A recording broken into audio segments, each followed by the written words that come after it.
Okay, let's start. Hi, I'm Ian Skillicorn. I'm one of the Perfect Crime team. Welcome to this. It's our last event from today's Perfect Crime events. Welcome back to any of you that have seen one of the early ones we've had today. It's been a fantastic day for us. I'm really pleased to be here with Dr. Mark Aldridge and Barry Forshaw. We're talking about screen adaptations, so crime on screen. Barry is the author of, amongst many other books, Crime Fiction, A Reader's Guide. He's also the editor of the crime fiction website, it's Crime Fiction and Fact, is it, Barry? Crime Time? No, Crime Fiction and Film. And Film, thank you. And Dr. Mark Aldridge, he's senior lecturer in film and television at Solent University, an expert on all things Agatha Christie, and his books include Agatha Christie on Screen and Poirot, the Greatest Detective, which has just come out this week.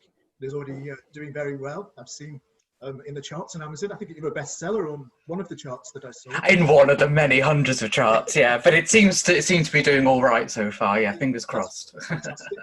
We're going to be talking for 40 minutes. You'll see the chat function at the bottom of the screen. So do send comments, ask questions. Barry and Mark have also kindly donated 2 copies of each of their books. So if you put into the chat that you'd like to put into our giveaway draw, we're going to pick some names out of a virtual hat, and then we'll get in contact with you to get those books to you. But after about half an hour, we'll take some questions from the audience. So do put questions in the chat box, and I'll look through those a little bit later. But I'm going to start by asking you two some questions of my own. And my first question, Barry, if I can start with you, is what makes a good screen adaptation? It's actually what you leave out rather than what you put in, as I think Mark would probably agree. Every screenwriter I've ever met has always said, it's painful but you have to kill your babies. Those lines that you worked on and you polished and you finessed, they simply go, because the cinema is essentially a visual medium in which the word is less important, even though there are some fantastic screenwriters. So good adaptations of Christie and Chandler both use enough of the text, but they tell the story visually. Okay, would you agree with that? Yeah, I mean, my immediate thought was that you have to approach it thinking of it as a film or a television adaptation, and not be thinking about those of us who love the original text and want to see all of it on screen. We are never going to be the core audience for these types of films and TV adaptations. And with Christie, we've been very lucky with things like the Joan Hickson Miss Marple series, which are really, really close to the original. But really, to be a big sort of breakout success, very often you've got to make sure that, as Barry says, that they work as films or TV programs. Otherwise, you may as well just stand there and read the book out. So it's a tough balancing act, but you've got to think about it in terms of the story you want to keep and the film or TV program you want to make. You've also got the problem that you love certain opening lines, like the opening of Casino Royale has the wonderful lines about the smell and sound of a casino at 3 a.m. in the morning, and the opening of The Big Sleep with his, I was everything a well-dressed private eye should be, I was calling on $10 million. They're not going to be in the films. And so you just have to let them go and wave at them as they go away. Well, what's great, of course, is that you can be evocative of those moments. So you don't have to sort of literally show everything that's described, but there are ways that you can bring sort of that in. And often that is atmosphere, but also it's characterization as well, isn't it? That things that you can have characterization that might be an interior monologue that goes on for 50 pages, but actually on screen, you can condense that down to maybe one exchange of dialogue. And that doesn't necessarily make it any better, but for the screen, it means that it works for an audience, and it's sort of a shortcut, isn't it? The proof of what Mark just said is the 2 films of The Girl with the Dragon Tattoo. The book starts with a lengthy financial scam, which actually is a bit of a chore to read. Neither film version even refers to it. They just show the hero as a disgraced journalist and he's walking out of a courtroom. That's all you need. So conversely, what makes a bad adaptation then? What's one of the things that might make it a bad adaptation if it tries to stick too closely to the source text? Well, I don't know about Mark. Mark would, we may get to Christie later. Sarah Phelps and her adaptations divides people right down the middle. Some people think she's just terrible what she's doing to Christie. Others say that she's making Christie relevant and gritty and edgy for the modern day, and it's a world away from the cozy image of Christie. So I think you pay your money and you take your choice. I think that a weaker adaptation, certainly of an established author or book, tends to be one where perhaps the author is, or the screenwriter, sorry, is actually trying to slightly arrogantly try to outplay the original and not really thinking about what made the original work and saying, great, how can we translate this to the screen and still have a really good sense of myself, but actually sort of going, oh, I don't know that, or I've got a better solution than that, or my characters will be better than the ones in the original story. Very rarely they are, because there's a reason why that story has been picked up for film treatment. And you asked me for another thing to talk about what my favourite adaptation was, and Witness for the Prosecution, the Billy Wilder one, is my favourite, which I think is a really good example of where you can take a brilliant original, which you would watch on stage and feel is flawless, and sort of is, but actually go, no, we can do more with it, actually. Look, here's more humour, here's more characterisation, here's more about the relationships. And I think that's a really good example of how you can do it well and not have to throw everything out and start again, which some people do. Well, you just answered Ian's question, because there is almost the perfect adaptation. Because as soon as you've cast Charles Laughton and Elsa Lanchester, that's it. I mean, if there was nothing else in the film, you've already won, haven't you, with those two? We just relish those moments whenever they appear on screen. Even the fact that we know that they're husband and wife, and maybe they had this kind of battling relationship together, and it's Billy Wilder, and maybe the leads are not as impressive as the supporting cast. Do you agree, Mark? Yeah, I would say so. I think people have been a bit unfair to Marlene Dietrich over the years. And even at the time, there were like reviews that said, you know, Granny Dietrich is trying out too much. And it was all very rude and ageist and sexist as much as anything else. But I think she's fantastic in it. But yeah, Tyrone Power perhaps is a little bit weaker. But yes. It's a tough role, that of Leonard Vole, actually. It's a really difficult one, because you've got to believe that multiple people think about him differently, and so he's got to be a charmer as well as being somebody who perhaps could have a darker side, but perhaps might just be a naive, you know. Barry, have you got a book in mind where you think perhaps, when we're talking about the play there, a book where the film adaptation could actually surpass in some ways the book itself? Yeah, there's a good example of that, where when you always say how generally the books are better, there's a very good example where the film is undoubtedly better than the book, and that's The Godfather, because the novel is a pulpy, enjoyable, trashy read. Francis Ford Coppola gives texture and depth and characterization and an epic feel. It's a far better film than book. Right. If we stick then with famous books that have been adapted, and Barry, you mentioned Sarah Phelps. So, Mark, what do you think about the Sarah Phelps adaptations? And I believe there are going to be more in the pipeline as well. I don't think there are going to be any more from Sarah Phelps. I think that she might have hung up her Christie hat, but I think there will be more in that vein, or that's the hope, but who knows at the moment. I think that her adaptation of And Then There Were None is one of the very best screen adaptations of any Agatha Christie. I mean, it's absolutely fantastic. And it really finds the way to make it feel modern and relevant, whilst also really exposing perhaps elements that were implicit in the novel that are now much more explicit, especially, I think, with some of the character backgrounds. So for me, that's a real strength. I am not so keen on some of the later ones, but what I find really interesting is that when I see the way that people talk about them, and, you know, Twitter responses and reviews, often it's people who haven't read the books who do love them more, and then often want to go and read the book. And some people might say, well, they're going to go and read a completely different book. But actually, I think that people are quite savvy about adaptations. They know, you know, even a general audience knows that an adaptation is not a literal sort of a depiction of everything that's in the book. So I think she's done very well for Agatha Christie in terms of visibility and sort of modernity, really, even if they're not always to my personal taste. Well, she also did something. I remember watching And Then There Were None, and about a third of the way through, something struck me, and I'm sorry that this is a spoiler, but we can't avoid it. Let's assume everybody watching has read or seen And Then There Were None. I thought, my God, everybody is going to be dead in this version. This will be the first adaptation which nobody is left standing at the end. Every other version, I'm correct, aren't I, Mark, has had to leave somebody standing.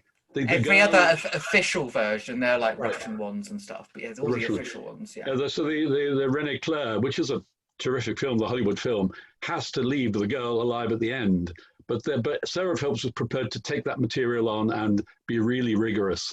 But I agree with Mark that as her series of adaptations went on, they became too dark for their own good, I think. And in a way, the Poirot that she wrote is utterly humorless. Do you think, Mark? Yes, I do. But that was one of the ones that I found most interesting. That was actually very well received critically, and seemed to really incite a lot of interest in Poirot. And what I think is really interesting about that one is that it comes very shortly after Murder on the Orient Express with Kenneth Branagh. And I suspect that it's something of a statement of intent, that it's saying, look, there is not just one Poirot, and that actually Poirot can be different things. So we can have this quite sort of jovial, upbeat Kenneth Branagh Poirot. Everyone can obviously remember the David Suchet Poirot, and probably more, but also we can have this rather sort of, dour and downbeat version that we get in the ABC murders. So there's this nice sort of idea that Poirot can be reinterpreted, and that we don't necessarily have to have the same facets of his character every time. But isn't the same problem I thought that happened with the recent Simenon adaptations, the Maigrets? So in order not to make the fact that you had a comic actor playing Maigret, humor was kept totally at a distance. So Maigret became a humorless character. I felt that slightly as well with a very good actor playing Poirot in the ABC murders. And of course, I don't know how you feel, Mark, about the backstory of him being a priest. That was kind of hard. This is one of the really interesting things about that in the sort of John Malkovich one, you ended up with this idea that Sarah Phelps had deliberately decided to adapt one novel and hadn't read the other Poirot novels, and was just sort of extrapolating her own reading of the character from that one novel. And I think that's quite interesting in a way. It's not for for us. It's not for those of us who are interested in this sort of event and love our crime fiction. It's a way to sort of rethink it. And I'm not saying that as a way to sort of justify it to anyone else. It's got nothing to do with me. But I do think you've got to find ways to keep it fresh. And if you're going to do that, you've got to have interpretations that you don't like. Otherwise, you're going to have the same sort of thing again and again. And frankly, there's one thing we've learned. It's that if it's not very good, everyone forgets about it quite quickly. Anyway, who remembers the David Walliams Partners in Crime? And that was only about 5 years ago. It's incredible how quickly these things can just disappear if they're not very good, frankly. So I just wait for the next one to come along, and you'll probably like that one more. That's how I always think about it. And do you think it matters if the actors don't look like the character as we know them, as they're described by the author? If you think you've got the fact that everybody talks about the various Philip Marlowes. The actor who most looked like Philip Marlowe possibly was Robert Mitchum, who only gets to play him when he's past 50. And you've got Bogart, who really is nothing like Philip Marlowe, but is most people's idea of Philip Marlowe. And of course, you've got yes, exactly. He's Sam Spade and Philip Marlowe. But then you've got Dick Powell's Philip Marlowe, who is light, humorous, quick-witted, and in fact, Chandler's favorite Marlowe was in fact Dick Powell, who of course made his mark as a singer. I'd say, I don't know if you're going to agree with this, Mark. I think Marlowe's been luckier in his casting than Poirot has over the years. Well, I think what often happens is that you end up with practical considerations being really important. So actually the first one I was thinking about was in the Strike novels, the Robert Galbraith ones, that they've clearly gone for a younger actor. It's certainly, my impression is that he's younger than when I read the novel some time ago, the first couple. And of course, that is perhaps partially for funding, and so that you've got a younger lead for American TV and stuff like that. But also, I suspect it's so that if you're doing these over the course of maybe 25 years, which is pretty much what David Suchet is, you can keep with your sort of lead actor, and that they can sort of grow with the novels. And I think that's true also of David Suchet, who was younger at the beginning of the run of Poirot than certainly Poirot was when we first met him in Styles, although they keep it quite vague for most of the time, because you can't bring in somebody who is retirement age and expect them to continue in that role for more than a few years. So there are these practical concerns. There was the fact that Peter Cushing, one of the great Sherlock Holmes, actually played him when he was at pensionable age, and of course Ian McKellen played an elderly Holmes. But then you know what you're doing. You're saying this is an elderly Sherlock Holmes. He's retired, he's beekeeping, but he's prepared to come out and do this one final case. That's okay, isn't it? Yeah, there have been sort of cases. I remember there was lots of talk about Inspector Frost and stuff on ITV when David Jason in his 70s still sort of playing someone who would have been retired a long time since. So audiences will accept it up to a point, but I think that there is also, you've got to think about how realistic any of this is, if any of it is realistic, and perhaps don't really care too much anyway.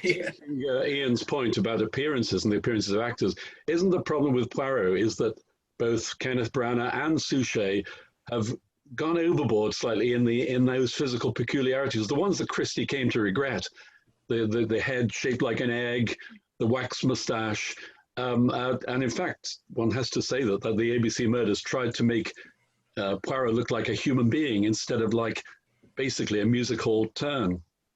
Yeah, and I think that there's this thing about that even Agatha Christie said she didn't actually know what Poirot looked like, because she would say, what is an egg-shaped head? That she'd been saying these things for so long and then hadn't really thought too much about what that really meant. She did say that she met somebody twice who she thought looked a bit like him, but really she came up with an impossible description. And she's also saying things like that the actors are too tall, or that the shape of them is wrong. I think that those of us who read any sort of fiction and then see them adapted will have an idea in our heads, and our instinctive thought is to go, oh, that's not what this person is like, how I imagined them. But I think we quite quickly adapt, wouldn't you say, Barry? That it takes us long to say, okay, I understand that is now a different version of this. But you didn't have to do that with Marple and Joan Hickson. So as soon as we saw Joan Hickson's Marple on screen, we thought, perfect. Physically perfect, the characterization was just right. Whereas we'd previously had Margaret Rutherford, who's wonderful, and we love Margaret Rutherford, but she was no way Agatha Christie's Miss Marple, was she? No, not at all. And it's quite amused me a little while ago that I read something in the autobiography of one of the American producers who did those not very good Helen Hayes playing Miss Marple TV movies, and he said, people kept telling me that Joan Hickson subsequently had done it much better, and I watched some of them and I didn't think she was very good at all. And I thought, my God, first of all, you're crazy, but secondly, doesn't it show how someone can come with an impression of a character that is completely different anyway? That this wasn't that he was making an error in terms of the way that he had cast and expected Miss Marple to be played, but he genuinely saw Miss Marple as someone quite different. So I guess it's creative choice as much as anything. But yeah, Joan Hickson, I mean, most of us would say, of course. Another good scream. You're sorry you've asked this question now, aren't you, Ian? Because we're answering it this section later. The other 20 questions I've got. Another good scream Marple in a not very good film is, of course, Angela Lansbury in The Mirror Cracked. The movie is overstuffed with star turns, but actually, if you look at what Lansbury's doing, you think, no, she's really good. Yeah, she is. And actually, there are other cases of, Angela Lansbury's a fantastic actress anyway, and it sort of feels quite natural to be cast as Miss Marple. But actually, I think that there are, in the ITV series, which is not a personal favourite, to put it mildly, I think Julia Mackenzie's fantastic, and she's given some absolute stinkers of scripts. I'm not so keen on Geraldine McEwen, I'm sorry to say. I think that she was sort of taking the money and running a little bit, to be honest. I'm not sure she was really invested in that part. But Julia Mackenzie absolutely plays this very quiet way, a very real depiction in a way that I've only ever seen Joan Hickson do. The problem with what you just said, Mark, is the fact that she is very good in that. By that stage of Christie adaptations, everyone around her is very broad. The performances are broader. They feel this is the way you play Christie. Everything is writ large, just in case people aren't quite getting that this character is a snob, that this character is possibly a murderer. She's underplaying, but it seems that she belongs in different films to everyone around her. Yeah, I agree, and I also think that that's another example of how they're badly directed. That it feels like they are put together by someone who once saw a Margaret Rutherford film and maybe an Amdram production of something once and thought, "Oh, that's what Agatha Christie is." She's rather better than that. Barry, let's get back to some hard-boiled American detectives as well. We were talking about adaptations and changes earlier. What do you think about books like, for example, Strangers on a Train or Brighton Rock's probably an even better example, where the film did something different, like the ending of Brighton Rock, the novel, leaves you with a different sense to the ending of Brighton Rock, very different to Brighton Rock, the film. I mean, do you think that's okay? Do you think it's okay, perhaps, that the film viewer doesn't realise how the book ends? Well, I don't know if you know this, Ian, that I did once meet as a young journalist, Patricia Highsmith. I even met Alfred Hitchcock, not at the same time. And I was speaking to her at a launch party, which was for another author. And Strangers in a Train came up, and I said to her, God, you were so lucky. I mean, you had your first novel is adapted by Alfred Hitchcock. It has this fantastic cast, and the screenplay is by Raymond Chandler.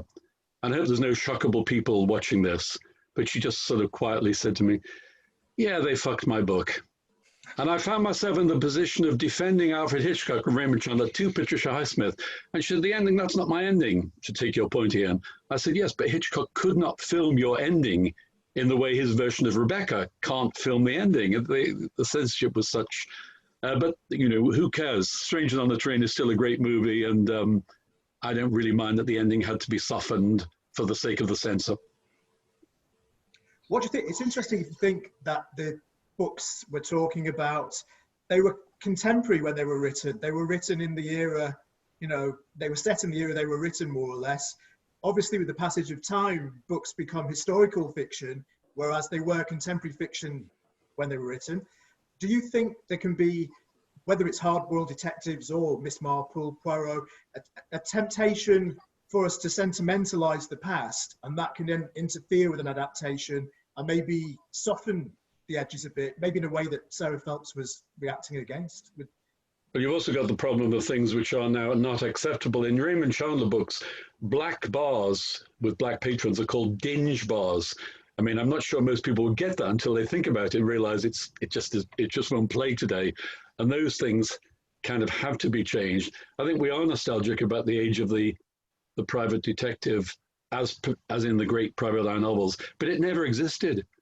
And Raymond Chandler admitted it didn't exist. He said that if there really was a Philip Marlowe and he was irritating gangsters as much as he does, he'd be dead. It'd be as simple as that. But, you know, you accept the fiction, as you do with going back to Marple, that an elderly lady in a cloistered English town would help out the police repeatedly. It's not real. So it's the phrase that comes to mind is suspension of disbelief. I think that there are some examples where, especially with Agatha Christie, she is so tied up with the question of period when it comes to the adaptations that it becomes part of the selling point, which I think is, again, that sort of quite practical element of filmmaking, which is that you've got to be funded, you've got to be confident that there is an audience for it because it's a commercial enterprise.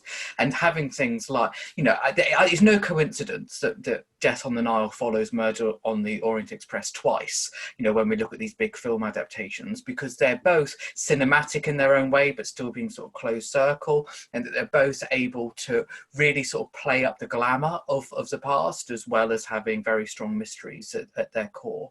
So I think that Agatha Christie for a long time has been linked to the past, but I'd love to see an adaptation of, you know, Third Girl, the Poirot novel in the 60s, set in the 60s. I mean, how fantastic. I'd be really interested to see that. Or even, dare I say, Elephants Can Remember in the 70s. You never know. Probably not going to happen, but it'll be interesting. It's interesting that the idea that Christie, to a degree, is kind of heritage cinema. It's selling abroad an image of Britain that foreigners like to think. And I had to do some Danish TV once because they are obsessed with Midsummer Murders over there as well as Christie. And I said to my interviewer, I said, do you really think that Britain is like the Britain you see in Midsummer Murders and there's really a St. Mary Mead? He said, no, Danes know that isn't Britain, but we like to think that once was this. Is it John Major's Britain of warm beer and Vickers cycling to the cricket match? We like to think that once was in England like that, perhaps. Yes, British people too, not only Danish people. I think it's, yeah. That's an interesting point, actually, because what about foreign language adaptations? I mean, you know, Barry, the books we've talked about with you, they're very American, whereas Christie is, you could say, very British or even English. So, despite Poirot obviously being Belgian, have you seen foreign language adaptations of the sort of books and films you enjoy, and what sort of impact did they have on you if you did? Well, I think, did you mention, or did Mark mention? No, Mark mentioned the Russian adaptations of Sherlock Holmes, which are worth seeking out because they're so bizarre. I mean, they really are bizarre. They're obviously filmed in modern day Russia. Nothing looks at all like Victorian England. People wear bizarre three-piece tweeds and bow ties. And of course, they're all speaking Russian, which makes it distinctly odd. But I see that there is now, did you see, Mark, these Indian adaptations of Christie, which are going to be the director's not said what they are, has he? He hasn't admitted what they are yet. No, and India's done a few over the years, but I think these might be the first that are sort of fully licensed and are sort of official. I've got the sort of Agatha Christie stamp on it. But it's interesting that India and Japan, to a slightly lesser extent, have done really interesting things with making sure that they rework it for their domestic audience in a way that feels almost funny, strange to us, but you can see where they're going. So there is an adaptation of, I think, the ABC Murders in India, which is a Bollywood musical, and so it's got big dance numbers in it as well. Japan has got an anime series with Poirot and Marple in it, and also several Poirot adaptations, including one that's of Murder on the Orient Express. But in this case, is I think the Trans-Asian Express or something like that, or the Japanese Express. It's something that is, they've created their own train, but the story is the one that we're all familiar with. And yeah, I've seen those Sherlock Holmes ones as well, Barry. I seem to remember 221B Baker Street being a massive house in the middle of a park somewhere, which is an interesting interpretation of central London, to say the least. The best of them all is actually not Sherlock Holmes, but it's an adaptation in Germany of Edgar Wallace. And at one point, the characters turn up at the Thames and they step over the Thames. The Thames in this adaptation can be stepped over. I personally don't know any part of the Thames which is about 3 feet across, but the Germans thought that was fine. Nice. I'm going to take some audience questions. I've been watching, there's lots of questions coming in, but just to ask you both a final question. Is there a book that there hasn't been a screen adaptation of that you wish there had been or wish there would be? Let's go first, Barry. Well, you could say that an adaptation that does justice to the book would be Chandler's The Long Goodbye.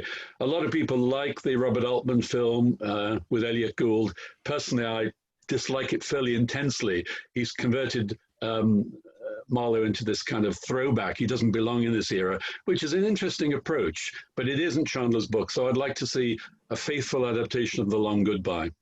Okay, great. Mark? I'm going to stick with Christie and go with Death Comes at the End, which is set in ancient Egypt. And there was supposed to be, well, there have been several attempts to adapt it, but there was supposed to be a BBC one around a year ago, actually, and that seems to have stalled. And I understand will not be coming back, at least not anytime soon. So it's a real shame that this one, which is a real sort of break away from what many would think of as a traditional Christie, by playing out a murder mystery in ancient Egypt, I think would be really fascinating. So that would be really nice to see one day. Okay, great, fantastic. Right, bear with me while I scroll down. Did see a couple of interesting ones. That was one of the questions. Will Death Comes and End ever be at the death? Yes, so there you go. There you go, Steve. I told you. Maybe. Yeah. Are you able to watch any of these films without your critical hat on? That's impossible. And the trouble is, I can't watch any film without, because I write a lot about films and I do a lot of Blu-ray notes. I can't really watch a film or a TV adaptation with part of my brain thinking, that's an interesting cut. Why haven't we had a reaction shot there? But at the same time, I am engaged. I am fully engaged with what's going on screen, but my critical faculties are still ticking away in the background. Maybe it'd be better if I could just switch them off. I find I can more so, not so much with Agatha Christie stuff, but I do read other crime fiction and stuff that I'm sort of less invested in, or perhaps less familiar with. I find that I can distance myself a little bit because it's almost like not my little part of that world. So yeah, it depends. With Agatha Christie, I'm often now I still can enjoy it and sit down and watch it as a piece of entertainment. But as Barry says, I'll often be thinking about questions of why have they done that, or what's the approach here. Got a Christie question here, actually. Sorry, I should have said who that question was from, and now I've missed it. So whoever it was, thank you for asking it. And sorry that I've now scrolled past your name. And this one says Paul and then ... Might be Polly. How do you see the popularity of Agatha Christie in decades to come? Will her popularity remain, decline, or even increase? Well, I think Barry can answer that one as well, but because it'd be interesting to see what Barry thinks about Agatha Christie's popularity relating, when we think about other crime writers, because I think quite a lot have fallen by the wayside, whereas she has stayed quite prominent. And that's not necessarily a mark of quality with anyone else who seems to have sort of disappeared. But actually, I heard something quite interesting the other day where Matthew Pritchard, Agatha's grandson, was saying that in the 1980s, the Agatha board were told by her agents that obviously now that Agatha Christie has died, you just have to accept the fact that there will be this slow but definite decline of interest and of sales. But he said, and I'm pleased to say that they were completely wrong. And I think that this is still true now. I don't know if I could quite go as far as to say that Agatha Christie's never been more popular, but I would certainly say that I don't think there is any sense of her declining, going away, and the extent to which people are interested in her. Young people as well, we're not just talking about people who've grown up with her and been reading her for decades. I don't think there's any sign of her disappearing. And no. Certainly for me, she's always someone that people are interested to hear about, rather than anything else I've done. I think Christie and her characters have something in common with Batman, which is that you've got this fictional character who can be, at intervals, reinvented. So as long as there are key elements kept, which are crucial to that character, you can do, and that's what we look at like for instance, the Benedict Cumberbatch Sherlock Holmes, we looked at that to see how much the core, the canon can be changed and how much it can be referenced. So we spotted things and, yes, that's Conan Doyle, but it's in a different setting. And obviously Kenneth Branagh is proving that you can have a two-fisted Poirot who can have fights on trains, and you think, no, maybe that was a step too far. Barry, what about the hard-boiled detectives? It's not quite the same, is it? I mean, if you think about, say, Lew Archer, Ross Macdonald's far fewer adaptations than for, say, some Chandler novels. Do you think, why aren't we seeing this constant reinvention of Sam Spade, for example, or Philip Marlowe? Possibly because they are too set in the... It's interesting you mentioned Lew Archer and Ross Macdonald, who's a favourite of mine, and a favourite of many detective story writers. If you ask them who their favourite writer is, they won't necessarily say Chandler, but they will say Ross Macdonald. Possibly because he is rather, as Mark just said earlier, he's not described in any great detail in the books. And he's more like a counselor, like a therapist, than a two-fisted private eye. There's not a great deal of violence in the books, but the books are full of really well-observed psychology and characterization. The only serious film is, of course, Paul Newman's The Moving Target, in which he's called Lou Harper, because I think Paul Newman's astrologer told him that an H in the title of his films was good luck for him. He'd done Ombre, he'd done HUD, so you couldn't have Lew Archer, he had to be Lou Harper. It's a very well-made film, but you're right, there aren't any Ross Macdonald films to speak of, and he's largely forgotten except to the Conoscente. Okay, here's one from Paula. I just read the first bit. Is it easier to adapt once the author is dead? Good question. I'll take that one first. No, not necessarily, but maybe, depending on how difficult they are and how difficult the people they leave behind are. Because, I mean, in terms of Agatha Christie, and indeed Conan Doyle, then you did get estates that were wanting to control certain elements, but also were quite pragmatic and realistic about how you keep interest going. So it's very difficult. I don't know that there's a perfect way to sort of strike that balance. I think that once an author, I was thinking about this when I was writing the Poirot book, and at the beginning of the 1980s, I was like, this must have been really tough to suddenly go, we now have the Agatha Christie canon, like it's done. It's a very different prospect to one that is continuing and where you don't know how many more books there might be.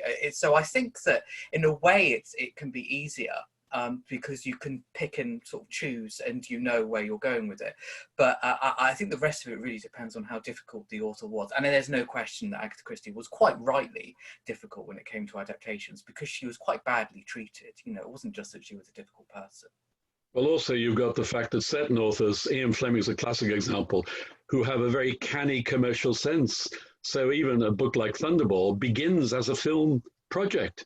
It's to be the first Bond film, and of course it led to lengthy legal disputes when Kevin McClory, with whom he wrote Thunderball, then who owned the. So Fleming always knew that Bond was going to be a great film property. He also knew that they would have to be changed and tailored to the cinema.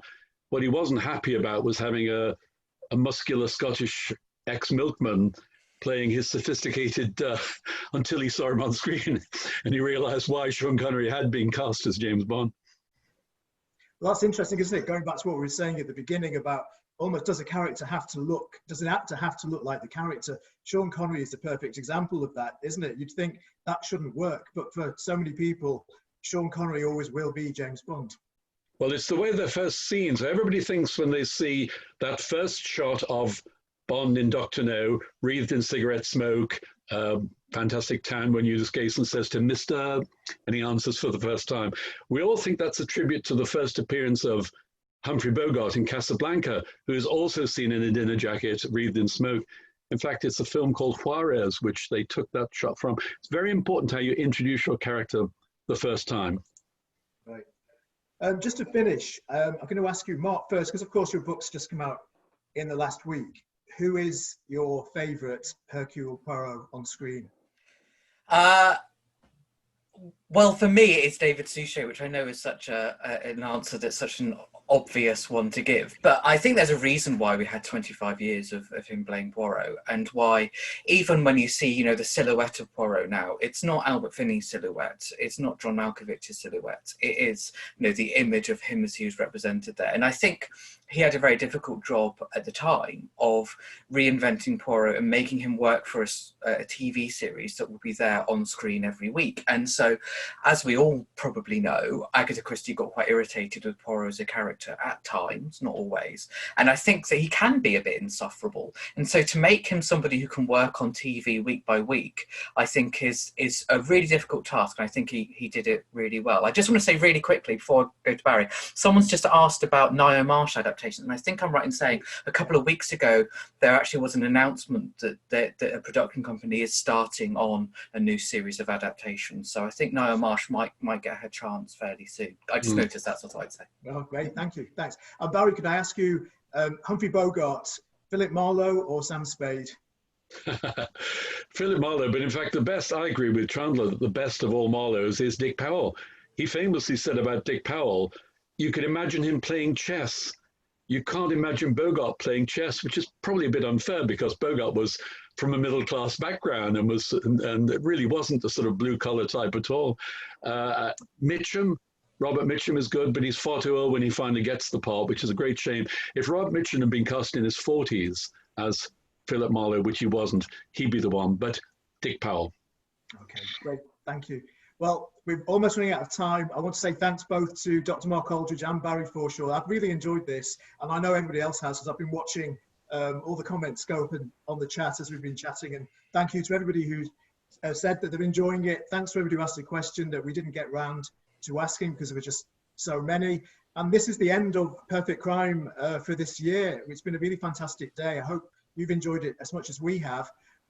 Obviously, we'd hoped we were going to be live in Liverpool this year. We all know why that hasn't happened, but we are working towards Saturday, November the 13th, 2021. We hope we'll be having our live Liverpool event The best way to find out about our plans is to go on the website, perfectcrime.uk. You can sign up to the free email newsletter.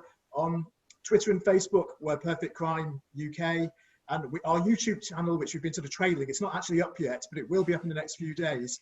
And all the videos from today will be on that as well. That will be on all our social media, so you can find it there. But we'll also email all the audience attendees from today's sessions to let you know that, and also the social links and the book purchasing links for our guests. So you can find out more about them and their books. So once again, Mark and Barry, thanks a lot. It's been really fantastic talking to you. I've enjoyed it a lot. Thanks for everybody watching at home, and we hope we'll see you for Perfect Crime 2021 in person next year in Liverpool. Bye for now. Bye.